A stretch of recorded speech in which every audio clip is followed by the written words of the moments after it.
Friends, કેમ છો?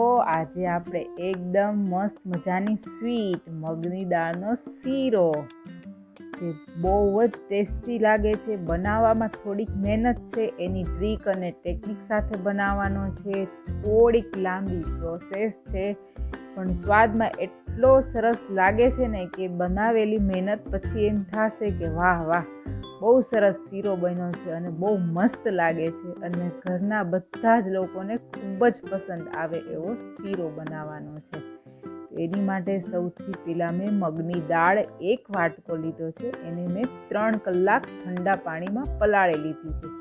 હવે તેને આપણે ગળણામાં પાણીથી કાઢી કોઈ પણ એક જે પાણી એમાં નિતારી લેવાનું છે, વાસણમાં લઈ અને જે 2 થી 3 કલાકમાં આરામથી પલળી જાય છે. અને ઠંડા પાણીમાં જ પલાળવાની છે દાળને. આવી પલળે પછી આપણે એને હવે પીસી લેવાની છે. મિક્સર જારમાં લઈ લઈએ છીએ. હવે પીસવામાં આપણે પાણી લેતા નથી. જો જરૂર પડે તો થોડું જ પાણી એડ કરવાનું છે. બહુ બધું પાણી આપણે એડ કરવું નહીં પડે, પણ અત્યારે પાણી એડ નથી કરતી. અને આપણે એને જો એકદમ સ્મૂથ પેસ્ટ ગમે તો સ્મૂથ પેસ્ટ કરવાની છે, અને થોડીક કરકરી પેસ્ટ ગમે તો કરકરી પણ બનાવી શકાય છે. હવે એક પેનમાં, અત્યારે મેં નોનસ્ટિક પેન લીધું છે, એમાં હું ઘી લઉં છું. 1 વાટકી આપણે દાળ લઈએ છીએ તો 1 વાટકી ઘી સામે જોઈશે. હવે તેમાં આપણે બનાવેલી પેસ્ટ લઈ લેવાની છે. અત્યારે આપણે લોઢાની કડાઈમાં પણ શીરો બને છે, બહુ સરસ બને છે, પણ નોનસ્ટિક પેનમાં બેસી જવાની થોડીક ઓછી બીક રહે છે. અત્યારે મેં નોનસ્ટિક પેન વાપર્યું છે. હવે દાળને આપણે ધીમા મીડિયમ ગેસ ઉપર સતત હલાવતા રહી અને ધીમા તાપે આપણે શેકવાની છે. બહુ ફાસ્ટ પણ નહીં અને બહુ ધીમો પણ નહીં, એવી આપણે મીડિયમ ફ્લેમ ઉપર આપણે એને સતત હલાવવી પડે છે, કેમકે આ દાળ તરત ચોટી જાય છે. અને ઘી જો જરૂર પડે તો આપણે થોડું વધારે પણ એડ કરી શકીએ છીએ.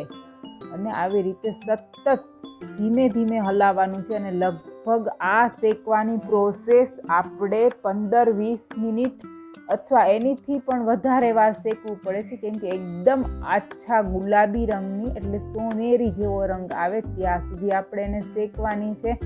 અને એને શેકાતા વાર લાગે છે. એટલે જ મગની દાળના શીરા, સામાન્ય જે આપણે રવાનો શીરો બનાવે છે, માત્ર 10 થી 15 મિનિટમાં તૈયાર થાય છે. જ્યારે આ શીરો આખી પ્રોસેસ પૂરી થાય અને શીરો બને છે ત્યારે લગભગ 1.5 થી 2 કલાક જેવો સમય જાય છે. પણ થોડી મહેનત કરીશું ઘરના માટે તો બહુ સરસ ટેસ્ટી એવો શીરો આપણે બહુ સરસ રીતે ઘરે બનાવી શકીએ છીએ. હવે દાળ છૂટી પડવા લાગી છે. જેમ જેમ શેકાતી જશે એમ થોડીક છૂટી પડે છે, અને જરૂર પડે તો આપણે ઘી પણ એડ કરતા શેકીએ છીએ. અને આવી રીતના એકદમ સરસ મજાની દાળ, જરાય કાચી ન રહે અને ગુલાબી, એકદમ સરસ મજાનો ગોલ્ડન કલર આવે તેવી આપણે શેકવાની છે. હવે શેકતા બાજુમાં આપણે પાણી ગરમ મૂકીએ છીએ. દૂધ એકલામાં પણ બનાવી શકાય છે, પણ થોડું પાણી આપણે સ્ટાર્ટિંગમાં થોડું એડ કરીએ છીએ તો એનાથી શીરો આપણો જલ્દી છૂટો પડી જાય છે અને થોડીક આપણે મહેનત ઓછી કરવી પડે છે. એટલે માત્ર 1 વાટકા જેટલું જ પાણી મેં ગરમ કર્યું છે. હવે સામે 2 થી 3 વાટકા જેટલું દૂધ પણ જોશે. 1 વાટકાની સામે એને આપણે કેસર લઈને સરસથી ગરમ કરી લેવાનું છે.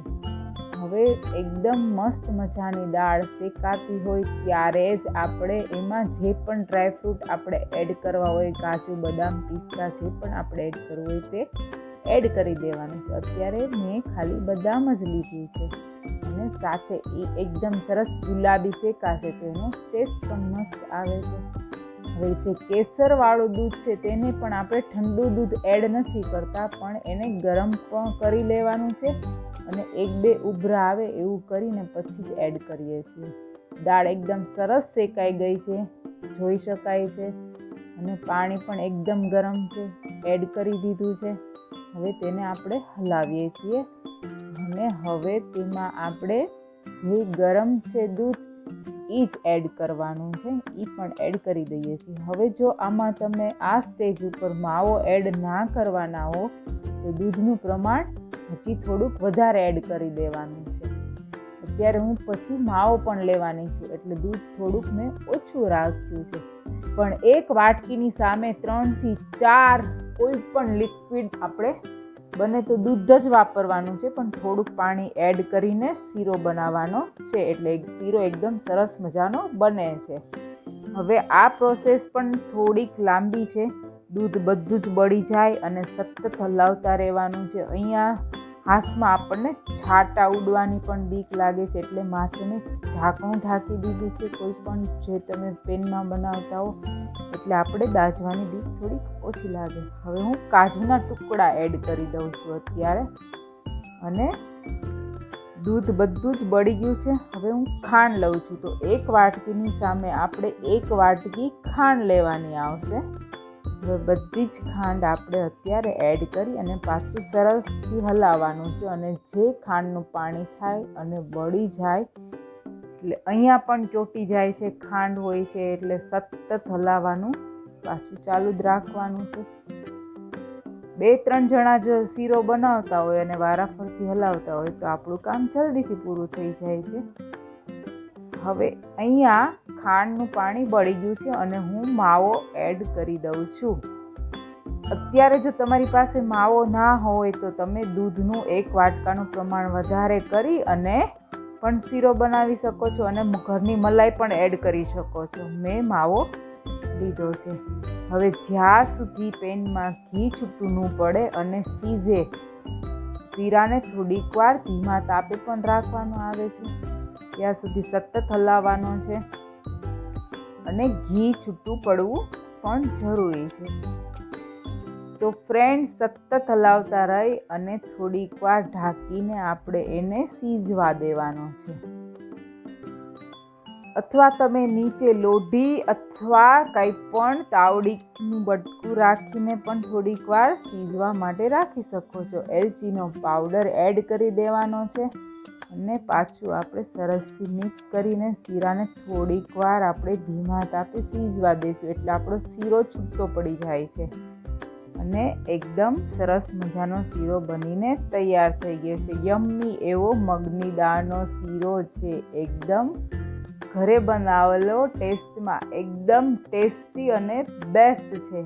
તો ફ્રેન્ડ, જરૂરથી બનાવશો.